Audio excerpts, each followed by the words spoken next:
Shah news में आपका इस्तकबाल है। ताज़ा तरीन खबरों के लिए देखते रहिए Shah news. Government medical college establish अయ్యి गवर्नमेंट जनरल हॉस्पिटल అంటే 2016 నుండి ఇక్కడ ఎస్టాబ్లిష్ అయింది జనరల్ హాస్పిటల్ అంటే ఆల్మోస్ట్ 8 సంవత్సరాలుగా అయితే ఇనిషియల్ గా ఉన్న స్టాఫ్ అవి తక్కువగా ఉండి ఓపీ అరౌండ్ 300 టు 500 వచ్చేవాళ్ళు ఇప్పుడు దినదిన అభివృద్ధి చెంది ఇప్పుడు 1800 నుండి 2000 వరకు ఓపీ వస్తున్నారు।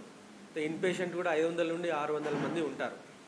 అదే విధంగా అన్ని departments general surgery, general medicine, orthopaedics, తర్వాత ఆబ్స్టెటిక్ అంటే చిన్న తల్లి పిల్లలకు, పీడియాట్రిక్ డిపార్ట్మెంట్ అన్నీ కూడా, దాంతోపాటు lab departments pathology, biochemistry, microbiology, so అన్ని డిపార్ట్మెంట్స్గా ఫుల్ ఫ్లెడ్జ్గా పనిచేస్తున్నాయి। సో ఇక్కడికి అంటే డెలివరీలో కనీసం 700 నుండి 900 వరకు డెలివరీ అవుతాయి ఇక్కడ ఎవ్రీ మంత్।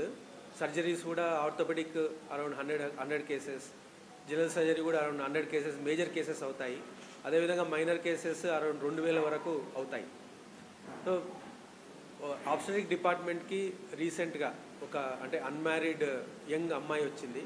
సో ఆమెకు పొట్టె నిండా అంటే ఓవేరీ నుండి గడ్డ వచ్చింది। సో దాని నుండి ఆమె చాలా హాస్పిటల్స్ తిరిగారు। వాళ్ళు తిరిగిన తర్వాత ఇక్కడ గవర్నమెంట్ హాస్పిటల్కి వచ్చిన తర్వాత ఇక్కడ మన ఆబ్స్టెటిక్ డిపార్ట్మెంట్ డాక్టర్లు చూసి ఆమె ఎగ్జామిన్ చేసి కావాల్సిన టెస్టులు అంటే అల్ట్రాసౌండ్ స్కాన్, సిటీ స్కాన్ చేయించారు।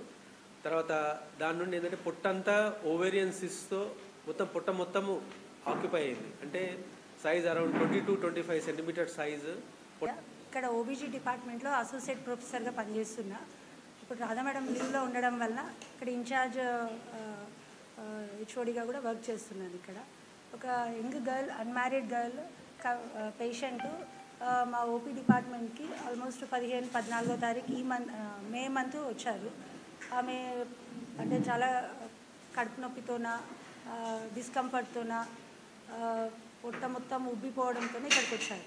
ఇక్కడికి వచ్చినాక మా ఇక్కడ అల్ట్రాసోనోగ్రఫీ టీం వాళ్ళతో మాట్లాడి ఏదైతే గడ్డ అయితే ఉందో అది అక్కడ ఓవరీ నుంచి వస్తుందని తెలుసుకొని అది చూసి ఆమెకు చెప్పామమ్మా ఇక్కడ ఆపరేషన్ అవుతుంది, చాలా వరకు నీ అండంని అంటే నీకు పెళ్ళి కాలేదు కదా, చిన్న అమ్మాయి కదా, నీ అండం నుంచి నీకు ఫర్టిలిటీ అంటే ఫ్యూచర్ సంతానోత్పత్తికి ఏం ప్రాబ్లం కాకుండా చూస్తాము, మ్యాక్సిమం నీకు మంచి చేస్తాము, అడ్మిట్ కండి అంటే వాళ్ళు మా మీద నమ్మకం పెట్టుకొని అడ్మిట్ అయ్యి ఇక్కడ రేడియాలజీ డిపార్ట్మెంట్తో మళ్ళీ సిటీ స్కాన్ చేయించి 1-2 సార్లు డిస్కస్ చేసుకొని ఇది క్యాన్సర్ ఉండే అవకాశాలు తక్కువ, సో బినైనే ఉంటుంది కాబట్టి లాప్రోస్కోపిక్ ద్వారా చేయొచ్చు, ప్లస్ నీ అండాన్ని ఉంచవచ్చు అని చెప్పి తర్వాత అనస్థీషియా డిపార్ట్మెంట్ వాళ్ళతో మాట్లాడి ఆ పేషెంట్ని సర్జరీకి పోస్ట్ చేసినాం।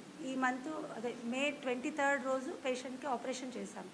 అది చాలా పెద్ద సిస్ట్ అంటే ఆల్మోస్ట్ మొత్తం అబ్డామిన్, మొత్తం పైన అబ్డామిన్, కింద అబ్డామిన్, పెల్విస్ మొత్తం ఆక్యుపై అయింది।